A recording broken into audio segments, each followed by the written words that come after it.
جیسے ہم بات کر رہے تھے کہ وہ غم دوراں روزگار اور یہ وہ شاید وقت لوگوں کے پاس اتنا نہیں ہے، کیونکہ غزل کے لیے خاص طور پہ نظم اس لیے شاید پاپولر ہو رہی ہے کہ اس کا غزل سے الگ مقام ہے، اور غزل میں چونکہ آپ کو ایک ایک شعر جو ہے وہ اس طرح سے پرونا پڑتا ہے جو اثر کر جائے، اور نظم میں چونکہ تسلسل کی بات ہوتی ہے تو اس میں موضوع کو لے کے چلنا قدرے شاید آسان ہوتا ہے۔ نہیں، سب سے پہلے تو میں یہ گزارش کر دوں نا کہ جہاں تک یہ آپ پاپولیرٹی کی بات کر رہے ہیں تو پتہ نہیں، میں نہیں سمجھ رہا کہ آپ یہ شاعروں کے لکھنے کی تعداد کے حوالے سے بات کر رہے ہیں یا پبلک کے حوالے سے بات کر رہے ہیں۔ تو نظم کا ایک اپنا مقام ضرور ہے، لیکن جہاں تک ریسیونگ سیٹ غزل کا مضبوط ہے، اتنا نظم کا نہ کبھی تھا نہ ہے۔ صحیح بات۔ اور نظم چاہے آپ جتنی بھی اس کو بہتر سے بہتر بھی لکھیں گے تو اس کی زیادہ سے زیادہ زندگی جو ہے وہ کتاب کے اندر تک ہوتی ہے۔ صحیح بات۔ آپ کبھی بھی کسی مضمون کو لکھتے ہوئے، کسی تقریر کو کرتے ہوئے، کوئی بھی نظم کا کوئی حصہ بھی کوئی کوٹ نہیں کرتا۔ جب بھی کوٹ کرے گا کوئی اپنی بات کو مضبوط کرنے کے لیے یا پروموٹ کرنے کے لیے تو وہ غزل کا ہی کوئی شعر پروموٹ کرے گا۔ یہ غزل کے شعر ہی آگے سفر کرتے چلے جا رہے ہیں۔ غزل کا ایک اپنا مقام تھا، ہے اور رہے گا، اس کو نہیں چیلنج کیا جا سکتا۔ جہاں تک یہ بات ہے کہ کم ہوتے جا رہے ہیں تو وہ میں سمجھتا ہوں کہ یہ شعراء کی زیادتی ہے جو شعر لکھنا یہ غزل لکھتے ہیں کہ وہ محنت نہیں کر رہے ہیں۔ تو اس کے لیے بہرحال کسی بھی کام کے لیے محنت کرنے کی تو ضرورت ہے نا۔ تو یہاں جو افسوسناک صورتحال ہے نا، جو ابھی ابتدا میں آپ نے کیا تھا کہ یورپ کے مشاعروں میں، جو میں نے ناروے میں دیکھا ہے، یہاں بھی دیکھا ہے، کہ اکثریت تو ایسے لوگوں کی ہے کہ جنہیں یہ بھی نہیں پتا کہ نثری نظم اور آزاد نظم میں فرق کیا ہے اور یہ کیا چیز ہے، بلکہ بعض تو غزل کو نظم اور نظم کو غزل کہہ رہے ہوتے ہیں۔ تو میرے بھائی یہ محنت کرنے کی ضرورت ہے، تھوڑا سا دیکھنے کی بھی ضرورت ہے۔ آج سے اگر ہم ایک اشرہ پیچھے چلے جائیں، 10-12 سال 20 سال پیچھے، جو لوگ پہلے جو لکھتے رہے ہیں، جو غزل نظم لکھتے ہیں، تو ان کے لیے ایک تھوڑا سا المیہ رہا ہے کہ جب وہ پاکستان سے باہر آ جاتے تھے تو وہ زبان و بیان کے مراکز سے کٹ جاتے تھے، تو وہ شاید اتنی تربیت حاصل نہیں کر سکتے تھے، وہ اتنی زبان کو اپنی کو بھی ترقی مزید نہیں دے سکتے تھے، خیالات کو، شاعری کو بھی۔ تو آج کل تو ہر چیز جو انٹرنیٹ ہے، وہ ٹی وی ہے اور فیس بک ہے اور بہت ساری ایسی چیزیں ہیں جن سے ہم استعمال کر کے فائدہ حاصل کر سکتے ہیں۔ تو لکھنے کے لیے اگر غزل لکھنی ہے تو اس کے لیے بہرحال محنت کرنی پڑتی ہے۔ تو نظم کا چونکہ وہ سمجھتے ہیں اور بعض کا تو اس کو آزاد نظم کہہ رہے ہوتے ہیں، حالانکہ آزاد نظم میں بھی رکن کی، بحر کی، وزن کی پابندی کرنی ہوتی ہے، بالکل، اور ادائیگی کا بڑا خیال رکھا جاتا ہے۔ اور میں سمجھتا ہوں کہ نثری نظم جو ہے وہ اس سے بھی زیادہ مشکل ہے، اگرچہ اس میں کوئی پابندی، عروض کی پابندی نہیں ہے، لیکن وہ اس سے بھی زیادہ مشکل ہے، اس لیے کہ جب آپ غزل کا شعر بناتے ہیں تو اس میں تو بہرحال آپ نے قافیہ ردیف کا خیال کرنا ہے۔ آپ اس میں کیا خیال پیش کرتے ہیں یہ بات کی بات ہے، لیکن اگر آپ نے قافیہ ردیف پیش کر دی، بنا دیا اوپر کے دونوں مصروں میں، تو وہ شعر بن گیا۔ لیکن نثری نظم اس وقت تک نثری نظم نہیں بنے گی جب تک آپ اس میں کوئی بہت قیمتی، بہت اچھوتا خیال لے کر نہیں آتے۔ تخیل بہت تخیل، ہاں، تو وہ اور بھی زیادہ مشکل ہے۔ لیکن لوگوں نے اس کو مذاق بنا رکھا ہے اور آسان بنا رکھا ہے۔ یہ اتنا آسان کام ہے نہیں ہے، اور یہ شاعری یا فائن آرٹس کے جتنے بھی شعبے ہیں یہ اتنے آسان نہیں ہوتے ہیں کہ اس کو اٹھ کے جو ویسے بندہ شروع کر دے۔ تو میں سمجھتا ہوں کہ اس میں اگر کسی نے کرنا ہے، شوق ہے اس کو، تو آئے، موسٹ ویلکم، تھوڑا سا سنجیدگی سے۔ اور میں سینئر شعراء کی بھی یہ ذمہ داری سمجھتا ہوں کہ وہ کوتاہی کر رہے ہیں کہ ورکشاپس ہونے چاہیے، یورپ میں تو بالخصوص ہونے چاہیے، تاکہ نئے لکھنے والوں کو پتہ چلے کہ ہماری ثقافت ہے کیا، یہ نظم ہے کیا، غزل ہے کیا، نثری نظم کیا ہوتی ہے، مشاعرہ کیا چیز ہے، شاعری کیا چیز ہے۔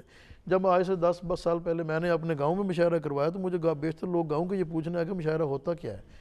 تو یہ چیزیں جو ہیں ان کو جب تک ہم ساتھ ساتھ ایجوکیٹ کرنا بھی ضروری ہے، یہ ذمہ داری ہے سینئر شعراء کی، سینئر ادیب کی، ادباء کی، کہ وہ بتائیں پبلک کو کہ یہ کیا چیزیں ہیں اور ان میں کیا فرق ہے اور کیسے، اور نئے لکھنے والوں کو سکھائیں بھی اور نئے سننے والوں کے معیار کو بھی بلند کیا جائے۔ اور شاید یہ ایک فرق بھی تھا پرانے اساتذہ میں اور آج کے اساتذہ میں، یہ فرق بھی تھا۔ اسی وجہ سے تو شاہ صاحب یہ مسئلہ بن گیا ہے نا کہ ہم اسی جو شاعری یہاں پر پیش کی جا رہی ہے، جو ہمارے سننے والے سامعین ہیں، یہ ایک افسوسناک صورتحال ہے کہ وہ اسی کو شاعری سمجھ بیٹھے ہیں۔ نتیجہ یہ ہوا ہے کہ ان کا جو سننے کا جو معیار ہے وہ بھی اسی جگہ پر رک گیا ہے، اور یہ سنانے والوں کا قصور ہے اور پیش کرنے والوں کا قصور ہے۔ ہمیں چاہیے تھا کہ ان کے ذوق کو بلند کیا جاتا، ان کو بھی تعلیم دی جاتی۔ ہم تو صرف تالیوں کے لیے، تالیوں تک ہی رہ گئے ہیں۔ اور یہ تالیاں بھی میں نے تو دیکھا ہے کہ مشاعروں میں لوگ منتیں کر کے تالیاں بھی بجوا رہے ہوتے ہیں۔ اگر کسی کا اچھا شعر ہے وہ کلک کرتا ہے تو اس کو منت کرنے کی ضرورت نہیں ہے، وہ خود بخود تالیاں بجا لیتے ہیں۔ سامعین کا شعور اتنے بیدار تو ہیں، جو لوگ جو مشاعرے میں جا رہا ہے صحیح اس مصروفیت کے دور میں بھی وقت نکال کر جا رہا ہے تو اس کو بہرحال شعر سے دلچسپی ہے. دلچسپی تو اگر وہ وہاں سے کچھ لے کر نہیں آ رہا تو یہ پھر ان شعراء کی ذمہ داری ہے اور وہ کوتاہی ہے. واپسی پہ اس کے پاس کچھ ہونا چاہیے. کچھ نہ کچھ تو وہ لے کر آئے بالکل صحیح نا, بات. کچھ شعر تو اس کے ساتھ کانوں میں گونجتے چلے آئے نا کہ اس نے کچھ سنا ہے. ٹھیک ہے, گفتگو جاری رہے گی. ایک کالر کی اجازت دیجیے, شامل کر لیتے ہیں کال کو بھی. جی السلام علیکم. السلام علیکم سر. جی وعلیکم السلام. کون صاحب بول رہے ہیں, کہاں سے؟ سر جی میں عتیق بات کر رہا ہوں جی, بریڈ فورڈ سے. جی عتیق صاحب, فرسٹ آف آل آپ کو بہت مبارک کہ آپ نے بہت اچھا پروگرام آپ کر رہے ہیں, اور میں آپ کا ریگولر یوزر ہوں, ریگولرلی میں لسن کرتا ہوں, اور کئی دفعہ میں نے شعر بھی سنائے ہیں. اگر آپ کہیں تو میں فرد عباس شاہ صاحب کے دو تین شعر, صرف 2 اشعار, اس سے زیادہ نہیں پلیز, کیونکہ ہمارے پاس وقت کم ہوتا ہے, گفتگو بھی ہوتی ہے اور بھی لوگوں نے کال کرنی ہوتی ہے. جی میں صرف 2 شعر سناؤں گا. جی عطا کیجیے. تو نے دیکھا ہے کبھی ایک نظر شام کے بعد, کتنے چپ چاپ سے لگتے ہیں شجر شام کے بعد, لوٹ آئے نہ کسی روز وہ آوارہ مزاج, کھول رکھتے ہیں اسی آس پہ کھول رکھتے ہیں اسی آس پہ در شام کے بعد. جی سر, بہت بہت شکریہ. تھینک یو ویری مچ سر کہ آپ نے مجھے ٹائم دیا. بہت شکریہ. آئندہ جب آپ کال کریں گے آپ کو تھوڑا زیادہ ٹائم دیں گے. بہت بہت شکریہ آپ کی کال کا, اور آپ کی رائے کا بھی بہت بہت شکریہ. ضمیر صاحب, بات یہی ہو رہی تھی کہ مشاعروں میں, تقریبات میں آپ نے یہ بڑی اچھی بات کی ہے کہ ایک شخص جو سننے کے لیے جا رہا ہے واپسی پہ وہ کیا لے کے آ رہا ہے, یہ بہت ضروری ہے. اور اس میں جیسے آپ نے فرمایا کہ سینئر شعراء کا, اور جو وہاں جو بھی ہیں, جونیئر ہیں سینئر ہیں, جو اس مقام تک آ گئے ہیں کہ ڈائس پہ کھڑے ہو کے پڑھیں, تو ان کے پاس کچھ ایسی چیزیں ہونی چاہیے کہ سننے والا ساتھ لے کے جا سکے.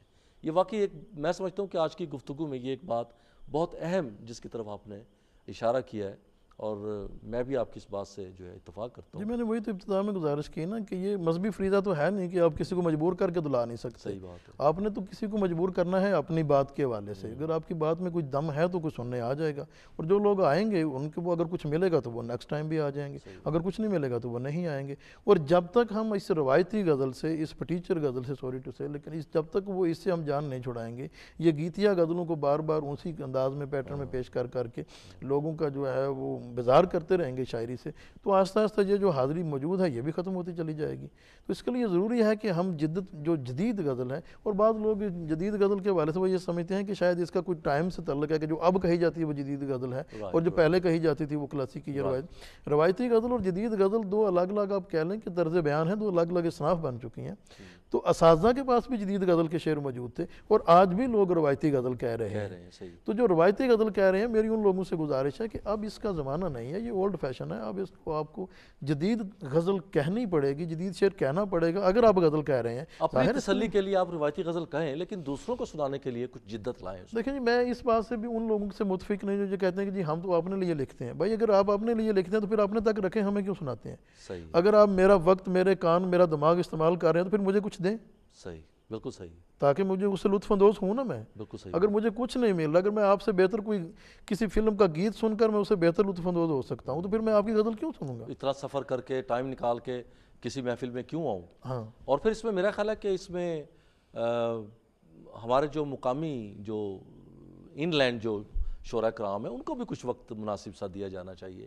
بعض اوقات کچھ نمائندگی ذرا کم ہو جاتی ہے کہیں کہیں. نہیں, اصل میں اس میں یہ بھی ہوتا ہے نا کہ جو جینون لکھنے والے ہوتے ہیں نا, ان کا تھوڑا سا یہ ہوتا ہے کہ وہ تنظیمیں بنانے سے کتراتے ہیں, ان کے پاس اتنا وقت بھی نہیں ہوتا. میں سمجھتا ہوں کہ ایک جینون لکھنے والا شاعر, جو غزل کا یا نظم کا جو بھی شاعر ہے یا ادیب ہے جو بھی لکھ رہا ہے, وہ اگر اس نے اس کو پیشہ نہیں بنایا ہوا, اس سے وہ اپنا روزگار نہیں پیدا کر رہا, تو یہ بھی غنیمت جانی ہے کہ وہ اپنا روزگار اس کے علاوہ پیدا کر کے پھر وقت نکال کے وہ غزل کہہ رہا ہے یا نظم کہہ رہا ہے یا وہ ناول لکھ رہا ہے, تو یہ بھی غنیمت جانی ہے. تو وہ اب اس کے علاوہ وہ تنظیمیں بنا کر اس میں وہ لیگ پولنگ کا حصہ بن کر کسی کو آگے لے کر کسی کو پیچھے لے کر یہ وہ کام کر ہی نہیں سکتا. جو جنرل لکھنے والا ہے اس کے پاس نہ ان فضولیات کے لیے وقت ہے نہ وہ آ سکتا ہے. تو اس میں تھوڑا سا کرنا یہ پڑے گا کہ ہمیں تھوڑا سا سیکریفائی کرنا پڑے گا ان تنظیم بنانے والوں کو کہ جو جنرل لکھنے والے ہیں ان کو کھینچ کر لایا جائے, ان کو وقت دیا جائے کہ بھائی آپ آئیں یہاں, آپ کے دوسروں کو سکھائیں, جونیئرز کو سکھائیں. سینئر ایسے موجود ہیں جو سکھا سکتے ہیں, جو جدید غزل کہہ رہے ہیں, لیکن وہ کونوں خدروں میں بیٹھے ہوئے ہیں اور وہ بے پرواہی سے بیٹھے ہوئے ہیں. مجھے مشاہدہ ہوا ہے, میں نے دیکھا ہے کہ یو کے میں بڑے بڑے اساتذہ موجود ہیں جن سے ہم بہت فائدہ اٹھا سکتے ہیں لیکن ہم ان کو یوٹیلائز نہیں کر رہے. یہی تو بات ہے نا جی, یہی تو المیہ ہے نا کہ وہ جو تنظیموں کے کچھ اپنے مسائل ہوتے ہیں, فنڈنگ کے پرابلم ہوتے ہیں, دوسری ساری چیزیں بھی ہوتی ہیں, لیکن میں سمجھتا ہوں کہ اگر آپ شاعری کے نام پر کچھ کر رہے ہیں تو پھر شاعری بھی کریں. صحیح. اگر آپ مشاعرہ کر رہے ہیں تو اس میں شاعری تو ہو نا, باقی ساری چیزیں چلو آپ انٹرٹینمنٹ جو بھی کر لیتے ہیں, جو کریں جو بھی کریں, لیکن اس میں شاعری بھی ہونی چاہیے. اچھا, یہاں کا آپ نے کچھ تھوڑا سا تصویر کشی کی ہے. ناروے میں شعراء کے بارے میں کچھ بتائیے. وہاں پہ کچھ شعراء کرام ایسے ہیں جن کو بڑا نام ہے, ان کا اعزازات ہیں. ناروے میں اب دیکھیں جمشید مسرور صاحب ہیں, فیصل ہاشمی ہیں, جی جی, آج کل ارشد شہین بھی پاکستان سے آئے ہوئے ہیں, جواد شیخ ہیں, یہ جو جنرل لکھنے والے ہیں. جمشید مسرور صاحب کو ابھی حال ہی میں وہ صدارتی تمغہ بھی ملا ہے, پرائڈ آف پرفارمنس ملا ہے پاکستان سے. اچھا اچھا اچھا. تو ان کے اعزاز پر شاعری کی تو ان کی 3-4 کتابیں موجود ہیں, اچھے شاعر ہیں, وہ اچھے شعر بھی کہتے ہیں. 20-25 سالانہ بڑے بڑے مشاعرے ہیں جس میں 30-40 پاکستانی شعراء تک نے شرکت کی ہوئی ہے. بڑے بڑے شعراء ہیں جن میں امجد صلاح امجد سے لے کر احمد فراز تک, احمد نعیم قاسمی تک سے لے کر جلیل الدین علی تک وغیرہ, سبھی لوگوں نے یہ بہت بڑے بڑے مشاعرے کیے ہوئے ہیں. اور اردو زبان کی انہوں نے بے انتہا خدمت کی ہے. اور 20 سال تک تو وہ وہاں پہ ایک باز گشت کے نام سے ایک رسالہ بھی نکالتے رہے ہیں. تو میں سمجھتا ہوں کہ حکومت پاکستان نے یہ بہت اچھا کیا کہ انہیں ایک پرائڈ آف پرفارمنس دیا. ایسے لوگ جو وطن سے باہر بیٹھ کر, زبان و بیان کے مرکز سے دور بیٹھ کر اردو کی خدمت کر رہے ہیں, جیسے یہ آپ بھی, میں سمجھتا ہوں کہ یہ آپ نے جو 1.5 گھنٹہ ٹی وی پہ دیا ہوا ہے, یہ تو ایک جہاد ہے. ورنہ شعر و ادب کو اب اتنے رات کے اس پہر میں کون دیتا ہے اتنا وقت. تو میں تو مشکور ہوں آپ کا کہ میں تو شعر میرا عشق ہے, اور جہاں بھی ملے جیسے بھی ملے میں اس کو اپریشیٹ کرتا ہوں. تو اسی طرح وہاں دوسرے شعراء بھی ہیں, فیصل ہاشمی ہیں, بہت اچھی نظم کہتے ہیں. اور جو سب سے اچھی بات ہے اس وقت جو ظفر اقبال پاکستان میں بیٹھے ہوئے ہیں, جدید غزل کے نمائندہ, بلکہ سب سے اچھے شاعر اس وقت, اس آج کے جو سب سے اچھے شاعر ہیں, سب سے بڑے شاعر ہیں, اس میں کوئی کلام نہیں ہے. بلکہ ایک تو کسی وقت شمس الرحمان فاروقی صاحب نے ان کے بارے میں لکھ دیا تھا کہ وہ غالب سے بہتر شاعر ہیں. اور اس پر کافی لے دے بھی ہوئی. تو اب وہ غالب اور ظفر اقبال کے مقام کا تو میں طے نہیں کر سکتا, دونوں مجھ سے بہت بڑے ہیں, میری بساط سے باہر کی بات ہے. لیکن غالب صاحب کے پاس جتنے خوبصورت اشعار, جو بلند پایا اشعار ہیں, جن کی وجہ سے وہ 1.5 صدی سے غالب چلے آ رہے ہیں, اگر اسی معیار کے اشعار ہم ظفر اقبال کے ہاں دیکھیں تو وہ ان سے بھی مقدار میں زیادہ ہیں, کیونکہ غالب صاحب کا تو وہ دیوان اتنا بڑا نہیں جتنا ظفر اقبال صاحب نے لکھ لیا ہے. بہرحال یہ ایک الگ بحث. تو وہ جہاں جس پوری دنیا میں جہاں بھی کوئی جدید غزل لکھنے والا ہے, جو اچھا شعر لکھنے والا ہے, وہ ظفر اقبال صاحب کی نظر سے گزرے تو وہ نہ صرف اس کو اپریشیٹ کرتے ہیں بلکہ اپنے کالم میں اس کا ذکر بھی ضرور کرتے ہیں. تو کیا یہ بات طے ہے کہ غالب کے علاوہ کوئی اور غالب سے زیادہ نہیں ہو سکتا؟ نہیں, یہ تو بالکل طے نہیں ہے نا. اس طرح تو پھر وہ نظام قدرتی رک گیا نا. دیکھیں ارتقاء کا عمل تو جاری رہتا ہے, یہ تو کوئی بات نہیں ہے. کیونکہ غالب سے پہلے بھی ہوا کرتے تھے. یہ آپ نے بڑی خوبصورت بات کی, لیکن ہماری اصل میں پرابلم یہ ہے کہ ہم مسلم میں جو ہے نا مائنڈ سیٹ ہے کہ رک گیا. کچھ چیزوں کو, ایک تو یہ ہے کہ سوری لیکن کچھ چیز کہ ایک تو ہم مردہ پرست ہیں. ہم زندہ کسی کو تو یہ ماننے کے لیے تیار ہی نہیں ہوتے ہیں نا کہ کوئی زندہ بھی اس مقام پہ پہنچے. جب وہ مر جائے گا تو پھر اس کو کوئی مقام یا مرتبہ دینے کی کوشش کرتے ہیں, زندہ کو نہیں. اور دوسری بات یہ ہے کہ ہم تنقید کے حوالے سے کچھ ناموں کو جیسے جیسے تاریخ میں چلے جاتے ہیں تو وہ ان کو ہم ٹچ نہیں کر سکتے جی, ان پہ تنقید ہی نہیں کر سکتے. غالب کو تو ایک عقیدے کی حیثیت حاصل ہو گئی ہے, اقبال کو ایک عقیدے کی حیثیت حاصل ہو گئی, حالانکہ وہ ایز اے انسان شاعر تھے, شاعری کرتے رہے, وہ تو انسان ہی تھے. تو ان پہ تنقید تو کی جا سکتی ہے, اگر میں نہیں کر سکتا. بہرحال بڑے جو تنقید نگار ہیں جو اس مقام کے ہیں تو وہ تو کر سکتے ہیں ان کو. اور تنقید سے کسی کا نقصان کبھی نہیں ہوتا, فائدہ ہی ہوتا ہے. ان کی چیزیں کھل کر سامنے آتی ہیں, کوئی نہ کوئی چیز اچھی نکل آتی ہے, اچھی سامنے آتی ہے. لیکن ہمارے یہاں جب ظفر اقبال صاحب نے غالب پر تنقید لکھنی شروع کی, ظاہر ہے ان کے اشعار میں بھی کہیں نہ کہیں کوئی نہ کوئی چیز رہ جاتی ہے, انسان ہے. تو جب انہوں نے 2-4 اس میں کالم لکھے کہ یہاں یہ چیزیں جو ہیں وہ وزن کے اعتبار سے بھی ایک آدھ شعر میں, تو ایک طوفان مچ گیا. اب لیکن یہ تو پروف تھا جب انہوں نے شعر لکھا ہے کہ یہاں کا پورا رکن جو ہے وہ زیادہ ہے. اگرچہ یہ بات سمجھ میں آنے والی ہے کہ یہ ممکن نہیں ہے کہ غالب کی نظر سے وہ اوجھل ہو جائے. اس کو پتہ تھا کہ میں کیا کر رہا ہوں. تو وہاں ایک زبان و بیان کا ایک مسئلہ تھا, ایک محاورے کا مسئلہ تھا. اگر وہ اس کو وزن میں پورا رہا تو وہ محاورہ کٹتا تھا. تو غالب نے جو ہے وہ محاورے کو قربان نہیں کیا, وزن کو قربان کر دیا. لیکن طوفان مچ گیا, ظفر اقبال کے خلاف جو ہے وہ شور مچ گیا, جی یہ آپ کیا کر رہے ہیں, آپ ہوتے کون ہے غالب کے بارے میں اس طرح کی باتیں کرنے والے. تو یہ سلسلہ بند کرنا پڑا ان کو. آپ بات کر رہے تھے نا کہ زندہ کو ہم لوگ پوچھتے نہیں ہیں اور مردوں کو پوچھتے ہیں اور یہ وہ بالکل اسی طرح بات ہے. اور جیسے آپ نے بات کی تھی کہ پروگرام کے حوالے سے بھی بچپن میں ہم وہ سکولوں میں وہ ایک شعر پڑھا کرتے تھے کہ لو جان بیچ کر بھی جو علم و ہنر ملے, لو جان بیچ کر بھی جو علم و ہنر ملے, جس سے ملے جہاں سے ملے جس قدر ملے. تو میرا تو اس پروگرام کے حوالے سے وہ یہی ہے کہ کوشش ہوتی ہے کہ جتنا بھی دامے درمے سخمے قدریں جتنا بھی ہے کوشش کرتا ہوں کہ میں تو سمجھتا ہوں کہ خدا آپ کو اس پروگرام کا اجر دے گا.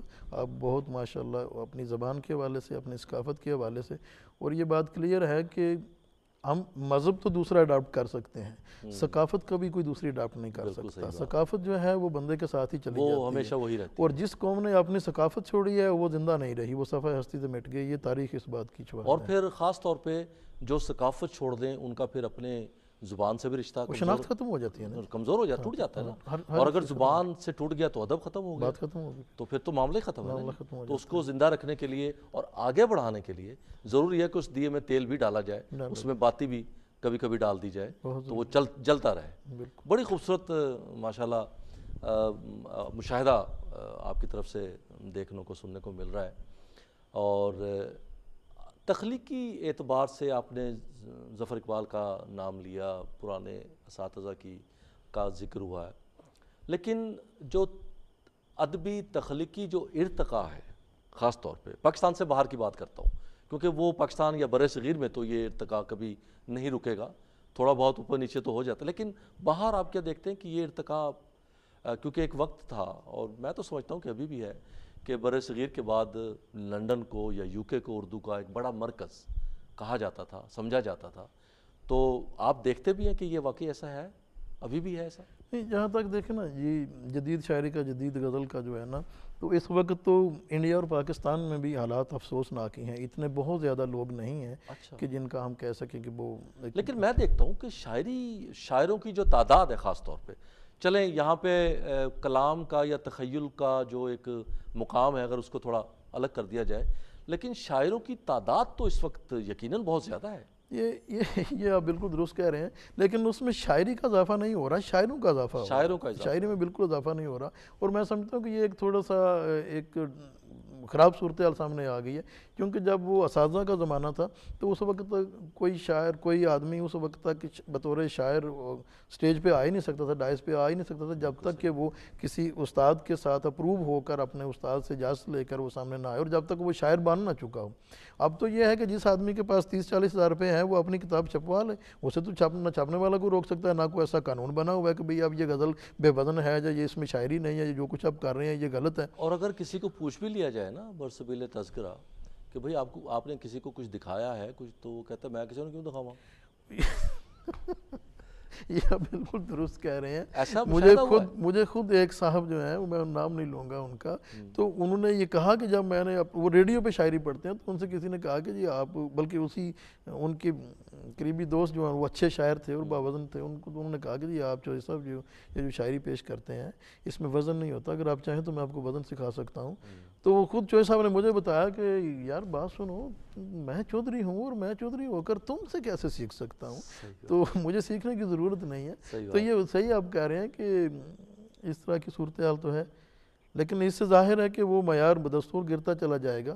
لیکن ہے ایسی بالکل مایوس کن صورتحال نہیں ہے. کوشش کی تھوڑی سی, لیکن میری یہ کوشش جو ہے نا ایک چھوٹے سے شعر میں اس کا اظہار میرا خیال ہے میں کر سکوں گا.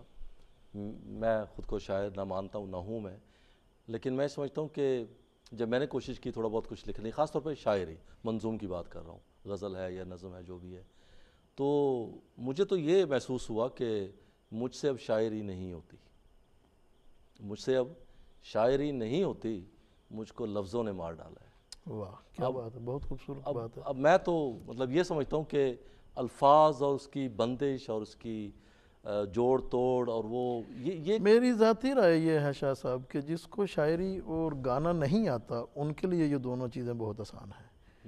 جن کو آتا ہے ان کے لیے بہت مشکل ہے، انہیں پتہ ہے کہ کیا ہے وہ سمندر کی گہرائی تو اس کے اندر ہی جا کے وہ بہت مشکل ہے ان کے لیے. لیکن بہرحال جیسا کہ میں گزارش کر رہا تھا کہ صورتحال ایسی مایوس کن نہیں ہے، اگرچہ افسوسناک ہے لیکن مایوس کن نہیں ہے. پاکستان میں بھی لکھنے والے جدید غزل کے حوالے سے 8-10-12 لوگ تو ایسے موجود ہیں. شاہین عباس ہیں، عباس تابش ہیں، قمر رضا شہزاد ہیں، افضل گوہر ہیں، سعید دوشی ہیں، شاہد ذکی ہیں، اور بھی کچھ دوست ایسے ہیں جو لکھنے والے ہیں. تو پاکستان سے باہر ذرا جو ہے نا یہ ان کی تعداد اور زیادہ کم ہو جاتی ہے، یوں کہہ لیں کہ آٹے میں نمک کے برابر ہے. اس کی وجہ میں پہلے بھی گزارش کر چکا ہوں کہ ممکن ہے یہاں کے جو روزگار کی رفتار ہے اس میں اتنا وقت نہیں ملتا ہے. تو آپ کو شاعر تو بہت زیادہ ملیں گے لیکن شاعری کرنے والے شاعر جو ہیں ان کی تعداد یہاں بھی بہت کم ہے.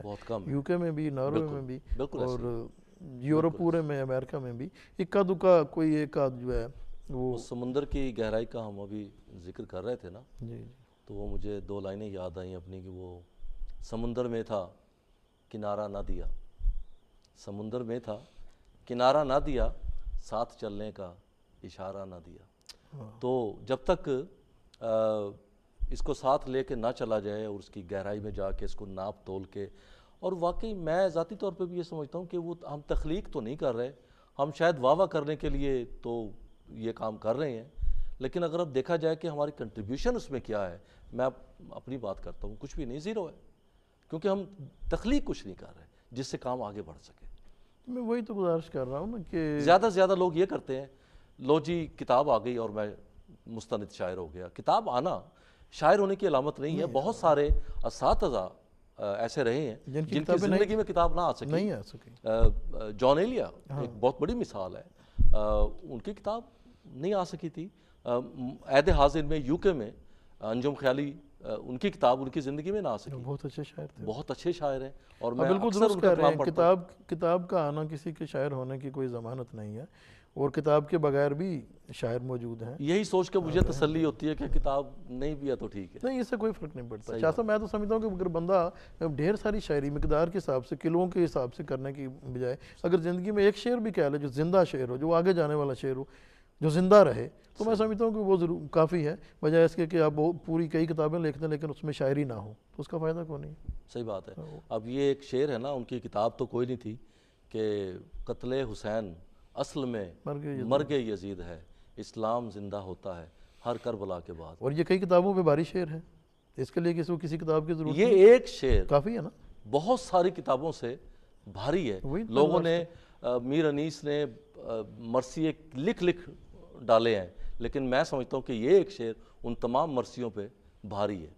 اور مولانا صاحب نے یہ کیا خوبصورت مطلب شاعری کی تھی. بہرحال گفتگو تو ہماری چل رہی ہے اور مجھے بڑا لطف آ رہا ہے اس گفتگو سے، مجھے سیکھنے کے لیے بہت کچھ اس میں سے مل رہا ہے. لیکن یہ ہے کہ چونکہ پروگرام ہمارا اتنا لمبا نہیں ہے، ایک چھوٹی سی بریک ہے، اور بریک کے بعد واپس آ کے پھر آپ کا جو کلام شاعر بزبان شاعر وہ جو ہے وہ سیگمنٹ ہمارا ہوگا. تو کلام کی آپ تیاری کیجئے. ہم بریک کے بعد ناظرین آپ کی خدمت میں پھر سے حاضر ہوں گے، اور ضمیر صاحب کا خوبصورت کلام جو ہے وہ آپ کی خدمت میں پیش کیا جائے گا.